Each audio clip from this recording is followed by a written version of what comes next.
Do we turn the donuts to face the camera? We could.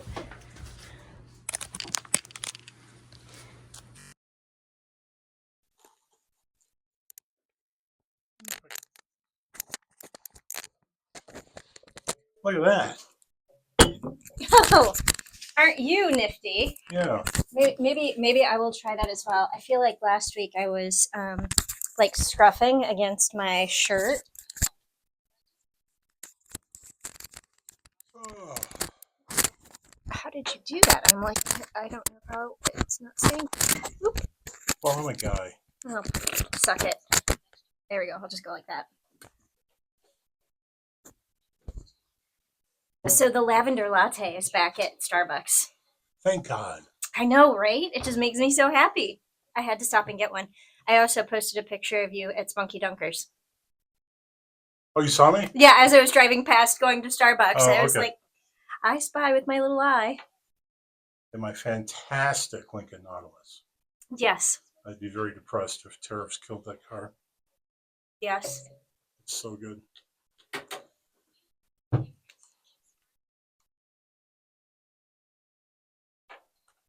Hmm.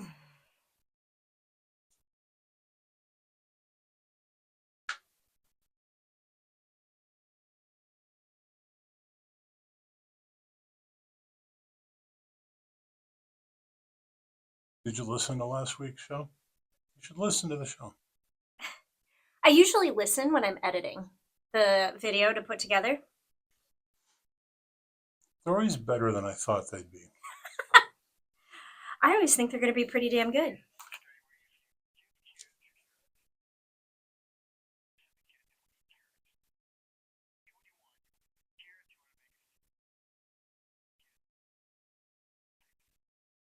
I would have taken the celery. I might take celery over carrots. Especially if there's peanut butter any place. Yes! That is my favorite, is dipping the celery sticks in peanut butter.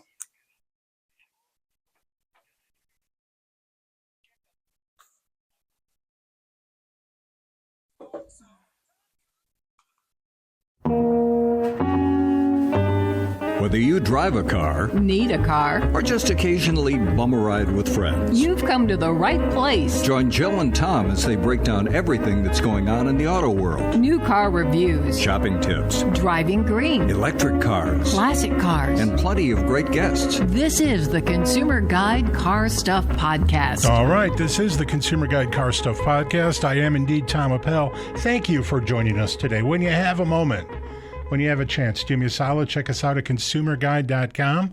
That's consumerguide.com. Our 2025 Best Buy picks are there. We're going to be doing a show about the Best Buy picks coming up soon. Jill will be out of town for that show. I will. Not that I designed that on purpose or anything. You can also listen to back episodes of the podcast right there on our homepage, though you should subscribe. And I keep forgetting to do this, Jill. You forget to subscribe? No, I don't know if I am subscribed. Yes, I am. I'm subscribed. I am through Apple. Yes. But thank you. We have a bunch of new listeners starting like around the beginning of the year. Ah, And we kind of always do because people find us when other shows are kind of in hiatus. right. So good scam. We just keep going. We work Doing harder our than everybody job. else. Good scam. Yes. That voice is Jill Ciminillo, managing editor of Pickup Truck Plus SUV Talk, North American Car of the Year juror, and a prolific freelancer. How are you, Jill? I'm doing very well, thank you. I'm having a good music week.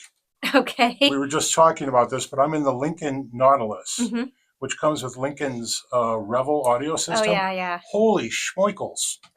I thought you were going to say something else there. So That is a fine audio system. it is, I'm hard pressed to find anything about that vehicle that I do not like. What's funny is I've been listening to Hound Dog Taylor, who is a 60s R&B guy. I'm like rolling my eyes saying, I don't know. Hound Dog rules. Okay. He's a guitarist. He's a great guitarist. He's a fun vocalist too, but very raw, edgy, kind of nasty sounding guitar. It's great. And you wouldn't think that would play well over a very classy and sophisticated audio system, but in fact, it's fabulous. Okay. All right, that's that story. Lincoln Nautilus. Mm-hmm. We talked about this a little bit. The one I've got's the Black Label. Yes. And I'm wondering about the expensive Black Label, and maybe we'll talk to someone from Lincoln about that at some point. Yes. But we've got a Ford conversation coming up, right? We've got someone from Ford coming up to talk about scholarships. Maybe. I thought that was booked. Okay. It was not booked. Okay. I've reached out. They have not confirmed a date. Okay. Yes. All right. Are you ready for some news? Sure. Because I have my notes this week. You do not have to rewrite the quiz from memory? No, I have and maybe the quiz. get something wrong, because somebody on Twitter thinks you were wrong about the Impala. They're I'm just going to wrong. put that out there. No, the Impala has always been subordinate to the Caprice. I don't know. Trust me on this. Okay. In the exact same context that the Catalina was subordinate to the Bonneville. All right. I mean, I was there. You lived it? I changed the oil in these cars. Okay. Cadillac's got some news, and it's not good. Okay. The CT4 and CT5, Mm-hmm. the last American sedans Mm-hmm. in the whole universe, the last American sedans, The whole world. will not be returning as we know them. Mm. They're not going to be redesigned Right. at the end of their life cycle. They may return as electric sedans, but there's unlikely they'll use these names Okay. because something has to end in EEK. Eek. Not EEK or EKE. It's IQ. So I had two names I suggested here for them. I don't know if you want to hear them. Oh, absolutely. The Chopstick and the Fleetwood Ick. Okay. I feel like those are music related, but Well, you can play chopsticks on a piano. oh, okay. Never mind. Yeah. Yeah, this isn't going to be funny if we keep going with that. No. We have some news, some clarity on the Okay. General Motors Hyundai tie-up. Okay. It's not as big as we thought, but it is interesting. Hyundai has started building electric vans for distribution in Europe and Asia, I believe. They may give GM access to those vehicles to be sold as GMs here in the U.S. Okay. My question is, what does this mean then for BrightDrop? That is a good question. And apparently BrightDrop has started production and distribution has been slow, and they have a lot of the BrightDrop trucks sitting on, they're now Chevrolet BrightDrops, sitting on lots not yet sold. Right. Kind of related to this news, I was reading something today talking about Hyundai and General Motors relationship, and I need to dig into it. I haven't dug into it yet, but I was reading, and I can't even remember which publication I saw it on, that Hyundai and GM might be partnering to produce a mid-size pickup truck for Hyundai. Hyundai wants a pickup truck. Yes. Yeah. Autoline talked about this a little bit. The folks at Autoline, they don't think General Motors is going to give them a big truck because that's General Motors' bread and butter money machine. Yeah. But they might do something with a version of the Colorado and Canyon. Yes. How unique it is for Hyundai's purposes, we don't know yet. But they might do that vehicle. Right. That's a very competitive segment already. And if they can just up the production a little bit, why not? Yeah. So I think that could be interesting. Here's a strange piece of news. It's kind of tech. I don't want to get into too deep. Might interest you a little bit. Cummins. Okay. The folks that built the big diesel engine for the Ram 2500 and Ram 3500. Mm-hmm. Cummins has built something they call the B6.7 octane. Okay. And it is a big, burly inline six-cylinder engine that runs on gas. What the heck? Yeah. So I'm reading this. I read about it in Car and Driver, and Car and Driver didn't really talk about why they might do this. So I dug a little further. And the vehicle probably won't be more efficient than the diesel engine. Might be a little less efficient, fuel efficient. And it wouldn't be more affordable. But here's the thing. We talked about particulate emissions a little bit last week. Diesel engine emissions are going to be curbed at some point. And CARB states, C-A-R-B, CARB states, those are the states that follow California's more strict emissions, maybe outlawing diesel engines at some point in the future for some applications. So this would be a medium duty application that runs on gas. Yeah. Weird. Yeah. And we've been covering a lot of the diesel stuff lately. So send people over to pickuptrucktalk.com if you're curious about what's going on in that. Oh, what is that, Jill? Send them where? Pickuptrucktalk.com. Never heard of it. Uh-uh. Here's the other weird thing about this. This goes a little further down the road, but at some point in time, and we should have someone, maybe Sam Fiorani deals with this a little bit, as gas consumption drops because of the adoption of electric vehicles, diesel prices should rise. And that is because diesel fuel is largely a byproduct of gasoline production. It's a really weird, complicated economic situation, but it's possible that people that produce mid-range vehicles like that might want to get into something cheaper than diesel fuel in the future. Perhaps. All right. We could talk about this later a little bit. Don't set Teslas on fire.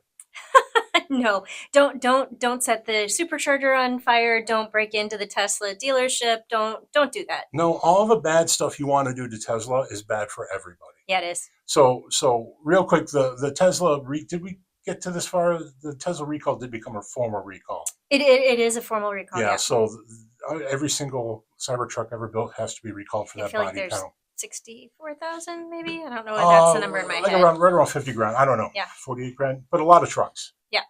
So that's a problem. But here's the thing. If you set a Tesla on fire and it belongs to an individual, you've harmed an individual. Mm-hmm. If it belongs to Tesla, you're actually giving Tesla a break because their insurance company is going to pay for it, and they remove one vehicle from inventory. So you're not even really hurting Tesla. No. But you are crushing the environment. That's some nasty stuff. Yeah. Battery fires, bad for the air. Yeah. It's just, all Also, around. vandalism is wrong. It is wrong. It's all around bad. And Yeah. I get that people are angry and trying to fight back, but that's not how to do it. That's not how to do it. I mean, I think we're, spitting into the wind a little bit here. I don't think we have any listeners that would set fire to a Tesla, but just the same. Here's to hoping we don't. One last piece of fun news. We talked about Foxconn a little bit last week. Mm-hmm. Foxconn has announced, or people have revealed, I think there's a Japanese business publication called Nikkei, Mm-hmm. that Foxconn is doing business or talking with two different Japanese car makers to build electric vehicles here in the U.S. We've never seen Foxconn ever build anything, but No. but who knows? They talk a lot. But it looks like Mitsubishi's one of them. Okay. So Mitsubishi may be having Foxconn build electric vehicles, probably at Lordstown, Ohio, at that factory that's been doing nothing for years. Right. So the other one is possibly Nissan. That's a little less certain. Mm. But Nissan might have Foxconn build some vehicles for them as well. Okay. That's a lot of news. But that is some news. One other thing I would like to point to, back to pickuptrucktalk.com, we have a story we just posted today about Ram bringing back the Hemi. I saw production might start as early as August. Yep. So that's interesting, because I would always question whether or not the tooling was still around, whether they were going to do that. And to me, this is a little retro. Like, why are they taking a step backwards? Because that's what the consumer wants. I guess. And they can. And obviously you make money by providing the consumer what they want to buy. But on the other hand, dragging your feet on moving forward is also bad. Yeah. Well, and I'll be honest with you. I didn't think this would happen. Just because they've already I moved didn't think so either. in the direction of the Hurricane inline 6-cylinder engine, and they've already invested there, and it's a darn fine engine, and so I just figured they would, continue in that vein. But the theory, so my boss Tim Esterdahl wrote the article today on our website, and the theory that he posits is they will do the Hemi engine in like an upcoming TRX. And maybe they'll offer it in, some lower trims, but they will keep the Hurricane like high output engine, which is more horsepower than most of the Hemis they're producing, will be in like the tungsten and top tier trims. Yeah, we'll see what they do with this. They might do it another 392 series Jeep, something like that. It's all getting old. Actually, I'm so happy with that 6-cylinder engine in the Ram products. Good. I wish people would embrace it more readily. But it's a turbo and it's going to fail and it's not reliable. No one's seriously afraid of turbos anymore, Yep. are they? Yep, they are. That's really weird. Yep. Since Saab started selling turbos in the 80s. Well, or and I mean, 70s. Ford has been producing turbos in their trucks Funny for that a very long time. They've been having problems with those engines unrelated to the turbo. Well, they've been having problems with their transmission. That's a story. Another story that I was working on today is the 6-speed transmission from 2015 to 2017. Like 1.3 million trucks are under investigation because people are complaining that they'll be driving 65 miles per hour and all of a sudden the vehicle will just unexpectedly downshift to first gear. Ugh, that's awful. Yeah. So that I have that story in the queue that will be posted later today. Does that trigger the airbags? No, it doesn't trigger the airbags, but it's such a slam creates forward. Like rear wheel lock and skidding. And, I was reading through some of the customer complaints because there's, I think, 138 customer complaints, which is what spurred the investigation. And some of the customer complaints are like, yeah, I slid sideways and almost died. And, ooh, yeah, I nearly got hit by an 18-wheeler. It's like an inch away from death. And I'm like, oh, okay, none of this sounds Almost good. died is not something you want to read when talking No. about a car. No. Yeah. It's the only thing worse is died. Yeah. Almost died. And nobody has died Well, that's good. with this. So That's good. But investigation was launched on Friday. Yeah, I wouldn't worry about the turbo. No. I don't. They've been around for a while. No. Also, there are more things than people think. Yeah. A lot of regular cars on the road, turbo. Yeah. So, all right. Anyway, never mind. Yeah. Not never mind. I mean, that's news. Yes, that is news. What do I mean? Not never mind. All right, let's move on. Yes, I got it. Good transition. We never talk about, for some reason, compact crossovers, and I don't know why. They just haven't been in the test fleet much. But you're spending time with right now. Yes. The 2025 Tucson. That's a good contraction. No, there. see, I wanted to say Hyundai, but I have Tucson here, and I didn't write Hyundai. Tucson. So I created the world's worst contraction. So the Tucson Hybrid. The Tucson. Yeah. The Tucson. Nice car. It is. And people might remember that the Tucson Hybrid was in very short demand during COVID. Mm-hmm. There were some vehicles that people really wanted. Mm-hmm. And Tucson Hybrid was one, RAV4 Hybrid was one, and the other was the Honda CR-V Hybrid. Mm-hmm. You just couldn't get them. Mm-mm. But they're available now, more available now. You're driving one right now. Mm-hmm. Compact crossover competes with the RAV4. What do you think of it? I really like it. I've driven, I think, about 85, 90 miles so far, and I've got like another 30 miles to drive on the way home to put me over 100 miles.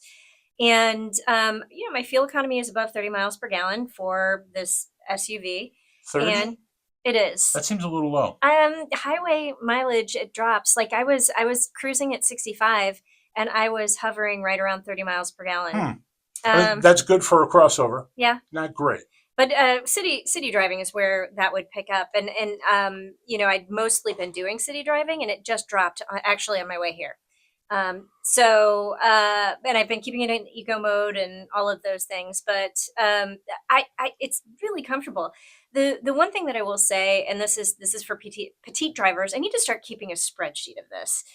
Which vehicles are good or bad for petite drivers. The seat bottom does not tilt down at all, and so it pushes your knees kind of up into the underbelly of the dash and the steering column.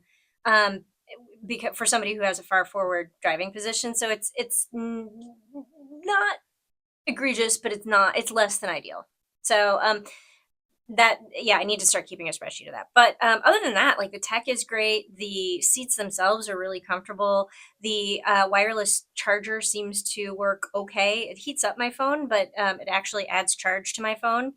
I like the new like the single screen that kind of goes from the driver cluster all the way to the infotainment screen, and so you've got like two 12.3-inch screens that are digital displays. What is it with 12.3? I don't know. That's the in vogue number right now. 12.3 inches. But the really good clarity, the backup camera is great. Cause I back into my garage every day. And so I have very few complaints about the car. Interesting thing is that's actually a tiny gasoline engine. Mm-hmm. It's a 1.6 liter engine, and it's basically the hybrid system that is in every Hyundai and Kia product, including the new Kia Carnival. 4,800 pound van uses the same thing. And somehow, some way, the system really works well. It does. But there's enough power, I assume. Yeah. So I got some numbers here. What is the power? 231 horsepower.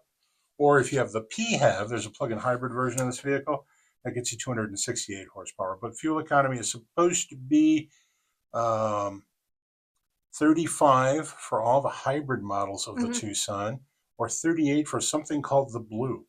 And we never talk about this weird base model. Yeah. But it shows up on Hyundai products, and there's some compromise of power and some effort to make the vehicle lighter, and the fuel economy is actually better. But you'd have to be a crazy miser to buy this. Yeah. I don't think you're going to get your money back at resale time on this like you would on the other vehicles. And why give up a bunch of stuff for less than 10% fuel economy bump? Crazy people. Yeah. Misers. Yeah. The people that used to buy the Mitsubishi Mirage, those people. So you like this vehicle? I do. I think Hyundai's been doing a great job in recent years with the vehicles, the technology. I have yet to play with Smart Park. This is one of the trims that has the Smart Park where you press the button. But I think I'm going to play with that when I get home today because my neighbor has been parking on the line in our garage, so I could just like get out and like just back the car in. Cool. Yeah. I have not played with that stuff enough. I think it just makes me giggle every time. I love it. You know what, though? I don't run into that many situations where parking is a hassle. I'm a suburbanite. You are. I have a driveway. I have a garage. If I go someplace, there's generally enough parking. Yeah. So it's not really the kind of hassle that you might encounter. Yeah, there's. And I'm just 15 miles outside of the city. 15 miles. And life is so much easier.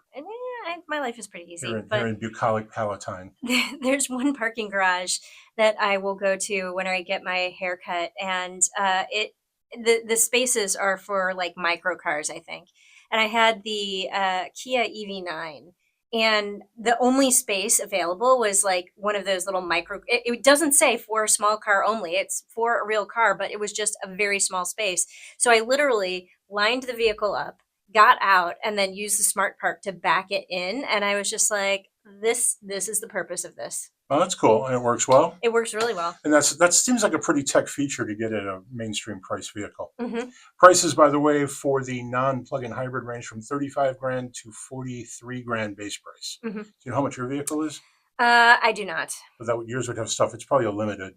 Yeah, I think. Because anything they stick in the fleet is almost always fully loaded. Fully loaded with all the things. Yeah. Interesting. I just finished my review of the Hyundai Palisade Calligraphy. Okay. Which used to be the top trim level, but now there's something called the Night or Night Edition on top of that. I don't know why you would need that. Because it's got blacked out badging. But interesting, Hyundai, the Palisade is all new next year. It's going to be significantly redesigned, and they've added a new mid-level trim level, like right in the middle, kind of a sweet spot car. And I think that moving into the next generation, that's going to be where they want to put the volume.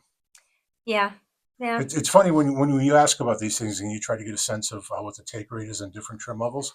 Usually the top trim level and the bottom trim level make up a very small portion of total sales. And then you have like an entry mid-level and then like a premium trim level. And the money is usually in that medium trim level. Yeah. That's where people spend the money. Yeah. All right. Yeah. So that vehicle is on sale now. Yes. You like it? I do like it. It looks good. I saw you pull into the driveway, parking lot. Yeah, it's funny because the vehicle I'm driving has a very, very dark blue paint. It looks black. Yeah. But like when in the sun, you can kind of see the blue. So I like the color. I like the interior. I like the technology.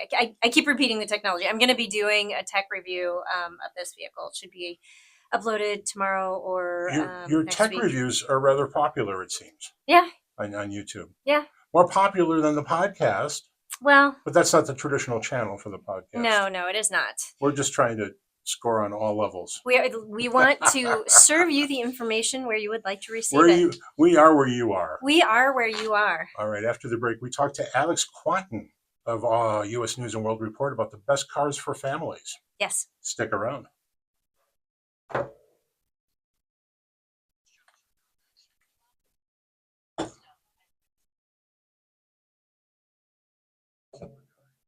All right, I'm having my traditional end of the month radio madness. Okay.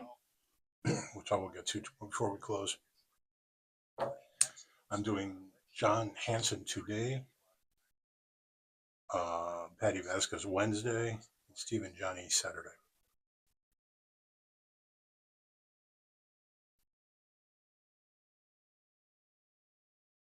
Oh, it's about golf.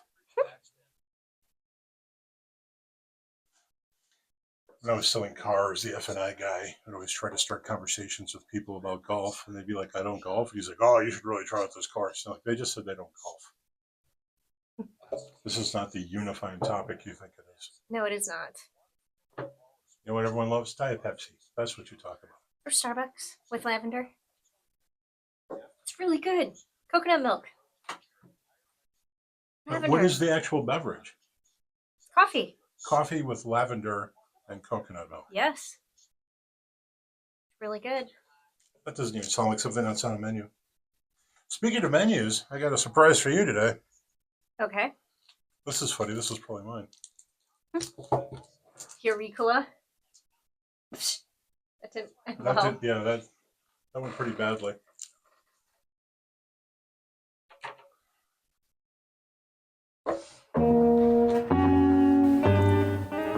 Questions or comments? Drop us a line at carstuff@consumerguide.com. That's carstuff@consumerguide.com.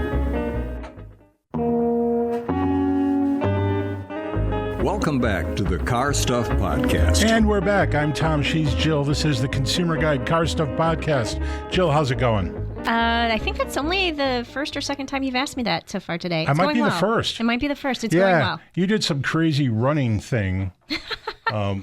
Wait. You're bringing up running? Because I didn't know if you did it drunk or not. No. No, I did not. It was cold, but I did not do it drunk. I just figured because it was a St. Patrick's Day thing. I did have a beer afterwards. A beer sponsor should fill everyone's water bottles with like beer. With beer. Before the or event. whiskey. Or whiskey. I mean, because it was... Whiskey is riskier. Whiskey is risky. Because it was the Shamrock Shuffle. Yeah. Celebrating St. Patrick's Day. It's the unofficial kickoff to the running season in the Chicagoland area. Near as you could tell, was anyone drunk? No. That's a shame. It seems like a missed opportunity. Okay, yeah, no, I mean, it was, so you have to be in your corral like 45 minutes before the race starts. Your corral? Your corral. Oh, that's good for your ego. Yeah, in your corral. So, yeah, the goal at these races is to not drink before you actually run so you don't have to pee on course. Oh, good point. Yeah, because it's a 5-mile run and, you don't want to stop. You want to, power your way through. All right. I've made a mental note of that. If I ever decide to run 5 miles, I will not drink first. I almost brought you my Shamrock Shuffle hat. I thought you might need, it's a hat with a little poofy ball on the top. Yeah. I thought you might hats. need that. I know. That's why I didn't bring it. Okay. If I'd ever seen you wear a hat ever, I would have brought it. Yeah, no. No. All And, right. not a ball cap. It's an actual winter hat. Nice. Yeah. Yeah. All right. I'll be out here real quick. Okay. So transitioning to social media. Yeah, real quick. Yeah, I am Car Guy Tom on Twitter, X, and on Blue Sky. Okay. Our guest today Yes. is on Blue Sky. Yes. So, all right. On the phone with us right now is Alex Kwanten. He is the managing editor for U.S. News and World Report. Alex, how are you today? I'm good. Thanks for having me, Tom. Hi, Joe. Thanks for joining us. We're glad to have you. Tell us a little bit real quick about U.S. News and your new list of best cars for families. Sure. So U.S. News has been evaluating cars since 2007. We just came out with our 2025 Best Cars for Families Awards. This was about a week and a half ago. And we surveyed 100 different models, 2025s all, from cars, SUVs, minivans, and, we selected across 9 different classes the best cars for families based on, A, the overall reviews, and B, the extra research we did, which I can go into if you like. Yeah, no, this is a good list. I went through this earlier today. Tell us a little bit about your methodology and tell us what makes a car good for a family. Mm-hmm. Sure. So for these awards, we factor in several different things. One, we look at the overall review rating, so how the car performs, the standard things that a buyer is looking for. And then, that also includes safety data and reliability data. And then we do a deep dive on sort of passenger space and cargo volume and the available sort of family-friendly features like teen driver controls or surround view cameras or reverse automatic braking. And we actually identify which models have those things standard, which ones offer them, which ones don't. And we sort of do a research dive on, which ones sort of have the most for your money. And whichever ones come up at the top of our scoring are the best cars for families. Now, it's worth noting we also get into these cars, as Jill can attest. Mm-hmm. So we do have some editorial perspective on whether something works better or doesn't work better. There are lots of 3-row SUVs. Some of them have great third rows, and some of them don't. Right. And, a lot of families are looking for space, and they're looking for convenience. So it's safety, space, convenience, and the overall rating. Alex, for people who don't know, tell us about teen controls. I think that Ford made a lot of news in this particular area a few years ago, but we haven't talked much about them since. What cars have those and what do those do? Teen driver controls can mean a number of different things. A lot of them are sort of monitoring systems where there's an app and you can look at where the car is going or how it's being driven. Some of them are things that allow you a degree of control over speeds and, sort of safety features. They kind of vary from automaker to automaker. For this, we just looked at the availability of, does it have an app that can track? Does it have sort of the ability to restrict a little bit of access or speed and things like that? We think that, we also do an award called Best Cars for Teens, and there we actually do a much deeper dive into the teen controls, and that'll be coming out in about a month and a half. So that's Best Cars for Teens from a parent's perspective. It's always from a parent's perspective. Usually it's the parents footing the bill. So the teenager may not appreciate the speed limiter, but the parents definitely will. Alex, maybe you can walk us through the list a little bit. Here's a short one, the Best Cars for Families. Tell us about that. Sure. So we have 2 cars on the list. Now, I grew up in a single-parent household, so we had a very small car, and if you're only 2 people, you can kind of just get by with normal car research. Mm-hmm. But if you've got 2 kids or more, you kind of want to have enough space for a family road trip or family events. So we really only looked at midsize and above. Now, we don't factor luxury cars into this. We, at one point in the distant past, we did do luxury cars for families, but we kind of feel like most families are looking for just mainstream cars. So the 2 vehicles that are selected for Best Midsize Sedan and Best Hybrid Car are both Honda Accords. Now, you guys will know, because you're in Hondas all the time, that a couple of years ago, Honda split out the sort of low-level trims of the Accord into the non-hybrid one and the higher trims into the hybrid. And you'll also know that the Toyota Camry Hybrid is recently refreshed. It's now just the Toyota Camry, and all hybrid. What put the Accord over here is the fact that it has so much usable space and so much room, and that even the sort of non-hybrid version, which is, quite a bit less expensive, comes with lots of safety features. But it's really that back seat and that trunk that really make the difference here. So, I think that the Accord has almost 41 inches or around 41 inches of rear seat legroom. I've tried this out. I'm 6'4", so when I get in a car, I position the driver's seat for me, and then I get in the back to see if I can fit behind myself. In the Accord, that's not a problem, and I feel like the back seat of the Accord is almost as big as like a Volvo S90, which is like a big long wheelbase vehicle.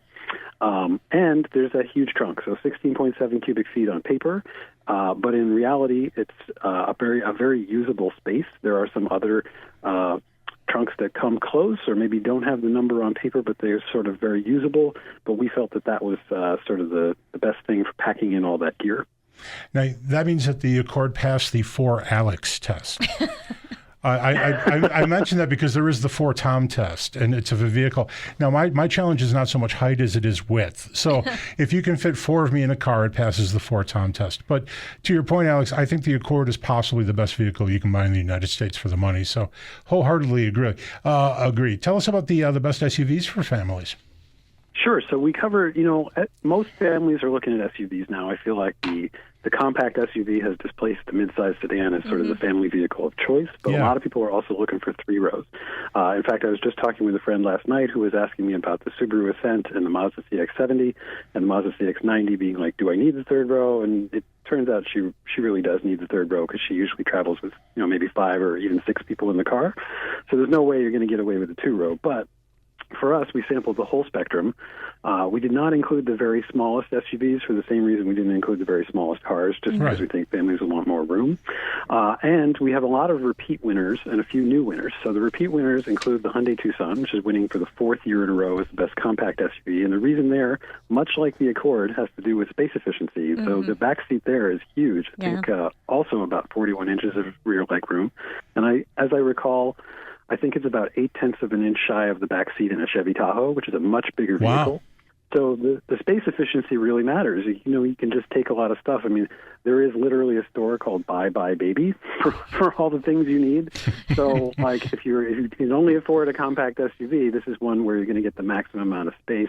I think the Tucson also really scores well on great safety features and teen driver controls, like we were just talking about. It gets really good safety scores from IHS. It has things like adaptive cruise control or standard. It's refreshed this year, and it's only better. We have, at the total opposite end of the spectrum, we have the Jeep Wagoneer L. Mm-hmm. And, as you guys know, most of the, really huge SUVs come in, sort of big and jumbo. Yeah. We have awarded the jumbo one the award because the way it is, the Chevy Suburban sort of stands on its own, and it doesn't have a smaller version because that's labeled the Tahoe. And we, in looking at the Wagoneer L, it just about ties the Suburban on cargo space. The Suburban has a little bit more cargo space and a little bit more cargo versatility, and they have about the same amount of interior space. But we felt that the third row in the Wagoneer L was a little easier to use. That's one of the rare third rows where I'm comfortable. I'm also comfortable in the Suburban, but we felt it was a little easier to get back into the Wagoneer L. And the thing that put the Wagoneer L over was that it has great safety scores for that class. A lot of those SUVs don't have the best safety scores. They're okay, but it seemed to do the best of the set. And it also gets pretty good gas mileage for something that large, thanks to that Hurricane 6, which, saving money, another family priority. Mm-hmm. Yeah, in practical applications, I'm not always getting the best mileage out of the Hurricane, but I did just drive the Ram RHO and saw fantastically improved mileage over other Ram vehicles I tested in the past. So I suspect that over time that 6 is going to show itself to be an efficiency favorite in the big heavy stuff. Yeah. And the third row of the Wagoneer, I've done a video about full size, large SUVs and the best third rows, and that got my vote. Because I always say I'm about the size of a 10-year-old child. So, you have the 4 Alex and 4 Tom thing, and it's usually an 8 Jill thing. Because 2 of me can fit where everybody else can just fit one. I was going to say 13 Jill, but whatever. But there aren't that many seat belts, so we are breaking the law. So we try not to do that. But no, I sat in the back of the third row of the Wagoneer, and I was just like, oh, yeah, this is roomy, and a 10-year-old kid is going to fit back here just fine, and bigger people than that are going to fit back here just fine. The other thing about that is sometimes it's good to spread out the youngsters. That's true. She's so touching me. Even she's if you touching don't me, need the third row, stick the loudest kid way, way back. Thanks for that. Because I would be the one in the way back. So, Alex, on your list, you have the Kia Telluride, but not the Hyundai Palisade. What distinguishes one from the other? So we thought that the Kia Telluride, which is winning for the 6th time in a row, there are 2 6-time winners: the Highlander Hybrid and the Telluride. Yeah, congrats, Kia. Kia did a really good job. It's kind of a juggernaut. And the reason for this is that, the Telluride has a slightly different trim lineup and slightly different features. It also, there's obviously also the difference in style and availability of various things. So in the overall review, Kia also includes that XRT package for sort of, or is it X-Line? X-Line, XRT is Hyundai, it's X-Line. XRT is Hyundai. Sorry, guys. And X-Line, we've actually taken the X-Line off-road, and we liked how it performed. I wouldn't say it's a serious off-roader, but it is something that if you want that little extra bit of capability, like if you're comparing it to, say, the Subaru Ascent, which is also a decent, sort of rough and tough 3-row, we thought that the Telluride just kind of pipped it in various ways in the data. Interesting, too, about the Hyundai and the Kia in this class is that they both, I think, still have a trim level comfortably under $40,000. Yes. It's probably not the trim level you want, but it is nice to have their foot still down there in value territory. Well, and I want to say I would give my points to the Palisade because the third row in the Palisade has heated seats. I'm just going to put that out there. You do have a point there. Yes. I'm just going to say, the person who's always cold. It is an unusual feature, yeah. I want heated seats. I somehow see kids in the back seat just screwing with that the whole road. That's true. Probably breaking it. Yes. I don't know. Interestingly, while we're on the subject of Kia, one of the standout stars of this list is also a new winner is the EV9. Yeah. So, last year the EV9 was new, and we didn't have enough information to really give it a proper score. But this year, we've sort of had a year to watch it. We've experienced it multiple times. Multiple editors have driven it, and really, it won this category by a country mile. And the reason is that it's really the first sort of affordable 3-row electric SUV, and there are other 3-row electric SUVs, but they'll cost you probably $80,000 or more. And I hesitate to say that the EV9 is affordable when it starts at in the mid-50s, but that's still a lot more affordable than $80,000. Yes. And it basically offers an experience that's similar in size to the Telluride. So all the nice things that we like about Telluride are sort of also present in the EV9, but with more features and better efficiency. And I've pointed this out a couple times when people ask, like, what does a family gain when they buy an EV? If you can charge at home, and that is a big if, because not everybody can, you will not have to spend the 30 minutes after soccer practice going to the gas station twice a week. And a lot of parents are always looking to save time. So if you just plug it in at night and in the morning it's ready to go, and you completely avoid that time spent driving to the gas station, gassing up the car, and dealing with it.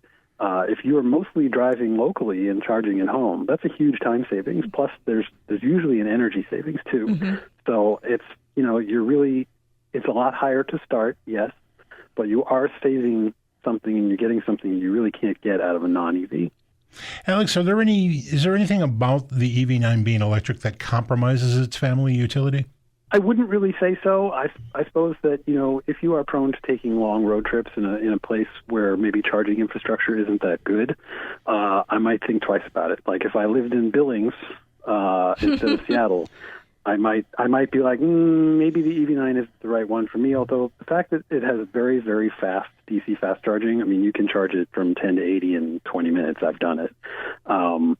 That sort of negates some of the downsides. I would say cold weather performance might also affect range, the usual sort of EV caveats, but I wouldn't say there's really anything about it that limits it because it's an EV.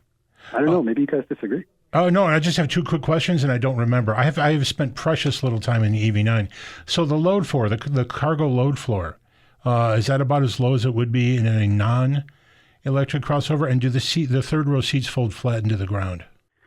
I actually can't remember if third row seats fold flat into the floor. I think they fold pretty low. I've seen it a couple times. Yeah, I don't think they fold into the floor, but they do create a flat surface. Yeah. For people who don't know why I'm asking, it's because the battery basically is underneath the entire area between the axles.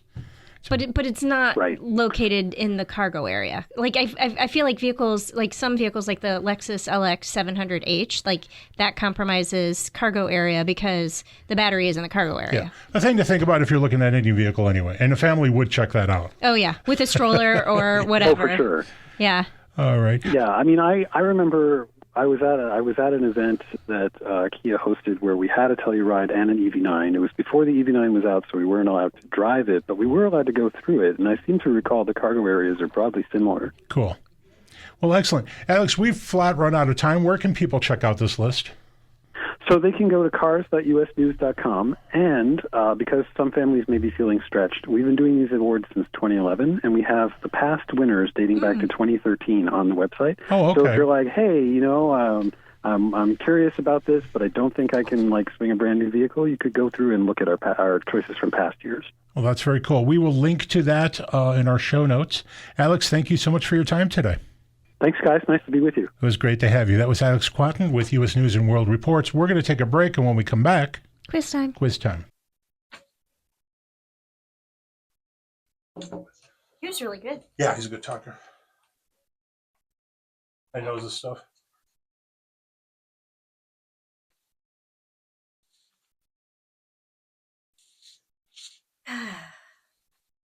Here's the quiz.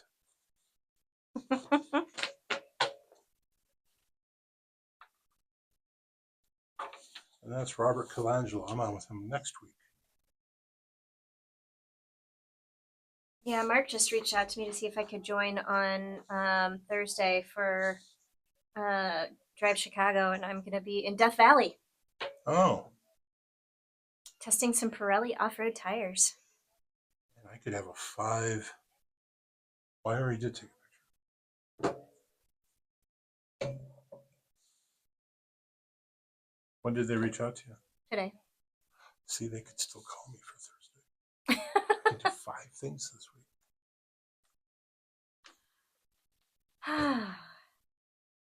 Lately, my months have been started out really slow, and then they go crazy by the end of the month. Same. I got called about John Hanson show today. That's becoming a thing, doing a Monday visit with him. Yeah, I like start out slow with the freelance work, and then the end of the month is like travel, freelance work. Ah! So, I have to get my taxes done too. no. Oh, and by the way, I'm moving That's right. April 15th and 16th. That's a stressor. I'm moving on tax day. So yeah, I got to get my stuff done fast. Welcome back to the Car Stuff Podcast. And we're back. This is the Consumer Guide Car Stuff Podcast. She is Jill. I am Tom. It's quiz time, Jill. Yes, but first. But first, what? I Oh, do it. Just do it. know. I helped you out. It's my turn. No, I do the social media thing. I've heard that. Yeah, so you can find me on TikTok, Instagram, LinkedIn, Facebook, Threads, Blue Sky, all the things at Jill Ciminillo. And I use the hashtag car du jour. So if you can't spell Ciminillo, which it's a challenge, car du jour hopefully is a little bit easier. I hesitate to point this out, but you seem to be struggling to find new followers on Blue Sky. You know, I haven't been as active on Blue Sky as you appear That's to the be. excuse I would use. Well, you post like every day. I'm there like maybe once a week. So I question your dedication to Blue Sky. You question my dedication. I'm busy, man. I'm TikToking, man. Speaking of Blue Sky, that vehicle you saw in your neighborhood was a Ford Pinto, and I believe it was a 1977 Ford Pinto, and that was called the Cruising Wagon. The Cruising Wagon, yes. Several people pointed that out on Blue Sky. So we have a picture on the Car Stuff Facebook page. You can check out that vehicle. And I think I may have linked to an article I wrote about packages that you used to be able to get on the Pinto. Because why wouldn't I write an article about packages that you could find on the Pinto? But the Cruising Wagon was crazy because it was a lot of stripes and applique, and then a big bubble window like you used to see on custom vans. Yeah. And there was a matching van. I think if you were really cool, like you were doing both. like a his and her driveway, you'd have both. Yeah, but I mean, this vehicle has just popped up in my neighborhood in like the last few weeks, and I sometimes I find some of the most interesting vehicles on the streets near me, and that was one of them. I think I saw an old Scout once, which was really cool. I've seen an F1, like it wasn't an F-150, but it was an F-150, but it was a Mexican tagged Lobo F-150, so it was like the Ford Lobo. Oh, that's interesting. There's a T100 on the streets in my neighborhood right now, which is the original Tundra. It was before the Tundra, and they're beloved. Yeah. Those were just a 3-liter V6. They weren't like tough trucks, but they last forever, and people love them. Yeah, and collectible. But I'm just always surprised when I see these really, I think, kind of unusual, rare vehicles just parked on the street in Chicago. See, if I see that, I slap the Car Spotter hashtag on it. Well, I did. And share it on Twitter and Blue Sky. And Blue Sky, yes. Right. I did. That's why you have the picture of the cruising wagon. Yeah. Yeah. All right, it's quiz time. It is quiz time. Are you ready? Yes. Today's topic is, where is it built? Okay. Tariff edition. Oh, okay. Great. Great. Consumer Guide Car Stuff Podcast Power Quiz, where is it built? Tariff edition. All you need to do is tell me if it was built in the U.S., Canada, or Mexico. Great. Not if it was built, is built. These are all current. Okay. And so I have the 3 choices for all of them? Yeah. Yeah. I anticipate I'm not going to do well on this. 5 questions plus a bonus question. Bonus question always related to the topic of the day. So cinnamon donuts, is that what it's going to be about today? No, there's a cinnamon swirl thing there for you. Yeah, cinnamon roll. I'm not going to be able to eat that all, but I'm definitely having some of it. I will totally eat half of that. Awesome. Those are the ones that fall apart in a modular fashion. Yes. All right. Are you ready? Yes. It is quiz time. Okay. All right, ready? The Lexus RX. Where is the Lexus RX built? This is a USMCA question. I'm going to say the United States. It is not. Ugh. The Lexus RX is built at Toyota Motor Manufacturing Canada, which is in Cambridge, Ontario. So, subject to the 25% tariff. Would be.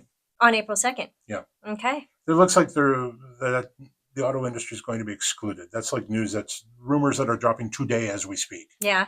I haven't looked at the news in the last hour because I'm here chatting with you. Well, as you should be. All right. You have no points. Yeah. Your favorite phrase. I see how you are. The BMW X3. That is BMW's very likable and extremely popular compact crossover. I know it used to be built in the United States. Shockingly popular given that it's not exactly affordable. Yeah. It is a delight, though. And I've got It one on is. my list. I've got one driving. I'll be driving one soon. Well, I feel like it's new for 2025. I think it's been updated. Yes. I'm gonna say U.S.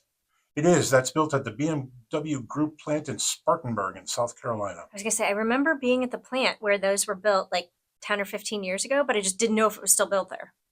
Yeah, the South Carolina plant, it's a little bit like the Mercedes plant in Alabama, where they build a lot of crossovers. Yeah. And most of their output does go to the U.S., but they do export from there. Okay. All right, you have one. Woo! The Chevrolet Bright Drop. That is General Motors' strangely homeless electric vehicle. It's very cool looking. People should look for pictures of it. But it is an EV commercial van. We had them on the show once a long time ago. We did.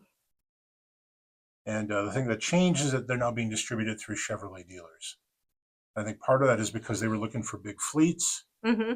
They decided they would go with onesie-twosie buyers. The local Chevy dealer is probably better for that. I had the opportunity to drive one at the work truck show in Indianapolis a couple years ago. Oh, you did drive it? I did. Oh, okay. It was really cool. There's probably a big sticker in there that said "Made in." No, there was not. I don't think it's made in the United States. U.S., Canada, or Mexico. I'm going to guess Canada. It is Canada. Woo! We've talked about this before. It's built at the Canadian Automotive Manufacturing Inc. facility. Inc. Which used to be known as CAMI. Okay. It was set up in 1989 as a joint venture between General Motors and Suzuki. Okay. And such vehicles as the Geo Metro and the Pontiac Firefly were built up there. Pontiac Firefly was Canada only. Yeah, I was going to say I don't know what the Firefly is. All right, you have 2 points. All right. All right, you're in good shape now. The Audi Q5. Oh. And I've got to be honest, I don't think I knew this. I definitely don't know this. Actually, the Audi Q5, direct competition for the BMW X3. Yeah. Very popular. It might be the most popular vehicle in the Audi lineup. See, I just don't drive a lot of Audis. They know about you. Gonna need an answer. I know. Blah, blah, blah, whatever. Could be the U.S., could be Canada, could be Mexico. See, I need like could be a territory. I need like a double choice, not a triple choice. I'm going to say Mexico. Yes. Wow, that was totally a guess. So you won. The Audi Q5 is built at San Jose, Chiapa in Mexico. Since 2016, every Audi Q5 on the planet is built there, except for the ones sold in China. Okay. Those are built in China. Got it. Nice job. One last one, the Mazda CX-50. I think that's built in the United States. It is. Yeah, new factory. The factory opened in 2022. That is Mazda Toyota Manufacturing in Huntsville, Alabama. Wow. So you got 4 out of 5, right? Yeah, I totally did not think I was going to do well on this. There you go. Nice job. You passed the NAFTA test. The NAFTA. The NAFTA test. Got it. All right, you're going to be good at this one. Okay. You love South Africa. Yeah. I'll have to tell you my Rarebit story someday. Rarebit? Mm-hmm. Oh. Yes, there's Rarebit in South Africa. We're really just talking about a glorified grilled cheese here. But... Kind of. All right, anyway. I'm easily distracted today. Well, here we go. I'll just really quick. All right. I was staying with a friend in England whose family were from South Africa, and they made me breakfast. Try not to spill my coffee everywhere. They made me breakfast, and they're like, "Oh yeah, we're serving you rabbit today," and I thought they were serving me rabbit. And I thought that for like the first, 60 years of my life. Yeah, and I was just like, okay, I'm going to be polite. I'm going to eat whatever you put in front of me, and I ate it, and it was really good. And I was just like, the entire time I kept thinking, I'm eating Thumper. And finally, it come to find out, rarebit is not rabbit; it is cheese. It's really tangy, isn't it? Yeah, it was really good. The cheese sauce is really tangy. It's very good. So I did not eat Thumper. I've never had rarebit, but I suspect it's delicious. It is very delicious. But back to South Africa. And not rarebit. Not that your story wasn't delightful. Well, Yeah. Mochichos. Mochichos is a Mexican chicken chain in South Africa. Very, very popular. Okay. Full name, Mochichos Mexican Chicken Fiesta. Okay. Opened in 1955. They have 100 locations found in South Africa, Botswana. Where's Lesotho? There's a country I've never heard of. Lesotho, Zambia, and Australia. Okay. They also sell burgers. Okay. I need you to tell me which one of the following burgers is not on the Mochicho's menu. Are you ready? Okay. You don't sound ready. Yeah. Okay. All right. I'm ready. That's better. The veggie strip and cheeseburger, the Mexican lamb burger, the nacho crunch gourmet burger, or the oxtail and feta crumble burger. Okay, you're gonna have to go through those again. Sure. The veggie strip and cheeseburger, the Mexican lamb burger, the nacho crunch gourmet burger. I like the insertion of the word gourmet, and the oxtail and feta crumble burger. I think it's got to be one of the last two. Nacho crunch gourmet Mm-hmm. or oxtail and feta crumble. Mm-hmm. Yeah. Also, I don't know anything about South African currency, but every burger is 69 rand, and adding cheese adds 10 rand. Okay. So now you know. Right. Thank you. Yeah, we can do the currency conversion later. Yeah, there's an app for that on your phone. There is. And it's in your calculator. How do you know that? When I was in Denmark. You were in my phone? No. Oh. It was in my phone. But you have an Okay. Apple. Oh, because I just downloaded a new one. All right, we're off topic. Yeah. Veggie strip, Mexican lamb, nacho crunch, oxtail. I'm gonna say nacho crunch. Is the fake? Mm-hmm. Oh, that's real. Oh. Yeah, the veggie strip is real, the Mexican lamb is real, the nacho crunch is real, the oxtail is fake. So no bonus question for you today. I am signing this though because you won. Yes, and I will say that I was close because I did say it was one of the last two. You did. Yeah. Yeah. So geographically, if not conceptually, if I had a second choice, it would have been the oxtail. I downloaded something here just because I thought it was interesting, and I didn't go over it that much before the show. But what do you think? You know about trucks, right? You're a big trucker.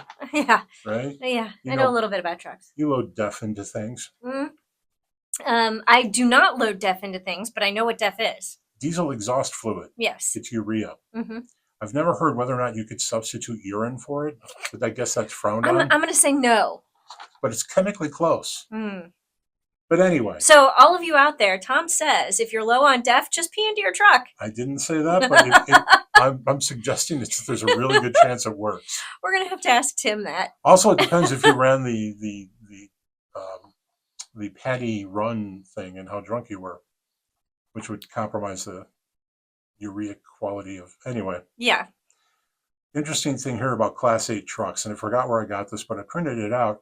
What do you think the average Class 8 truck, the tractor, okay, sold for last year? Big Class 8 truck, that would be, 10 wheels. Big old Mack, Peterbilt. $150,000. How much? $150,000. You're really close. Okay. $142,000. I didn't know. And actually, I had this number in my head for years. I thought it was about 80 grand. Oh, yeah. Maybe some of them without sleepers start around 80. Yeah, I was going to say 200,000, but I was like, maybe that's a little high. So it's a lot of money. Also, this is interesting too. People put a whole bunch of miles on these things. There is a husband and wife team, that tag team on the drive. Mm-hmm. They put 250,000 miles a year on their truck. Okay. In 1 year. Wow. That's part of the reason why these things depreciate very quickly the first year. So they're like the second year, 1 year olds were only about 80 grand. Okay. Transaction price of used vehicles. So, but a lot of that's the wear down. And I forgot how long it was, but I think the engine usually lasts about 500,000 miles. Okay. And then it has to be completely rebuilt. And that's big money. Yeah. So that would affect your used. If you had not had that rebuilt, that would seriously affect the value of your truck. Yeah. So there you go. So pickup truck plus SUV talk. You guys don't really talk about the big trucks much. Not much. I mean, I know Tim has been following all this stuff about diesel and the EPA updates and things like that. And so I know we did just post. I can't even remember the name of that. There's a new act that's before the House that affects diesel in these trucks, and we just posted a story about that. We occasionally cover what is it? Mercedes. Occasionally. That's the end of that, but not as frequently. No. Yeah, so the big truck thing's a whole different market. Interesting too. They used to say that big truck sales and light pickup truck sales were leading indicators of economic activity, and that the people who buy these vehicles kind of have a feel where the economy is going, and they will buy more or fewer of these vehicles if they think Economics warrant that. Okay. So there you go. All right, I've got some news updates here. We were talking off air just a little bit about how the last week of the month I suddenly become kind of popular. So You popular? if people haven't had Are you going to enough break of my, out into song if from people Wicked? have not had enough of my automotive truck babbling today, Okay. I will be on WGN Radio with John Hansen today at 6:15 Chicago time. Okay. So you can listen to that. Wednesday, I'm on with Patty Vasquez on WCPT AM 820 in Chicago. Mhm. That is 6 o'clock p.m. Chicago time. And then Saturday at midnight. Saturday night, I'm on with Steve and Johnny on WGN Radio in Chicago. Got it. That's midnight Chicago time. Got it. There you go. Okay. I don't know. All of a sudden, People have space to fill at the end of the month, and they're like, "Who's going to be available? Let's call Tom." You know what's happened though lately too is that the Tesla news has been kind of crazy and the Yeah. tariff news has been kind of crazy. So there's been a lot of People wanting to talk about car stuff. People want to talk about that. Yeah. No one Yeah. ever calls to ask about my cat. Well, that's a shame It is. It's kind of a bummer. because I see a cat hair on your shirt right now. I have my review of the 2025 Hyundai Palisade calligraphy. Okay. Just went up. Okay. So people want to check that out. The color is interesting. Did you drive that vehicle in the fleet? I don't think I did. It's in a color called Hyper White. Okay. It's an extra cost color. And for white, it's pretty interesting. It's got this very luminescent thing going on. Nice color. Okay. Nice vehicle, actually. Okay. And you know that's redesigned for next year. Yes. And the nice smooth V6 is going away.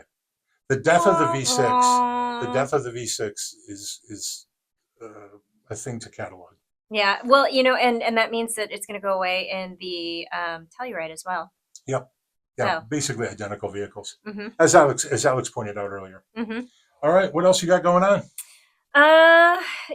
Just plugging along. I'm heading out on Wednesday to Death Valley to drive some off-road tires from Pirelli. Oh. Yeah. Pirelli. Yeah. I wasn't aware Pirelli ever courted the journalists to chat things. That's cool. Yeah, so I'm really looking forward to that. It's supposed to be a really unique experience. The woman who is the founder of the Rebelle is consulting on the drive, so I know it's going to be good. Pirelli used to produce a scandalous calendar. When I say scandalous, I mean I wanted to see it, but I haven't seen it in a long time. Why? Were there a whole bunch of naked women in it or something? Nearly naked. Okay. Yeah, it was a good calendar. Okay. I like the fireman's calendar, so there you go. There you go. We're out of time now.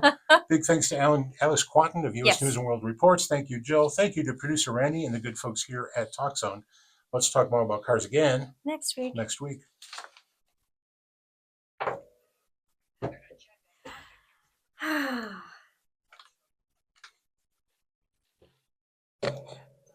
2 weeks in a row, I was super mumbly.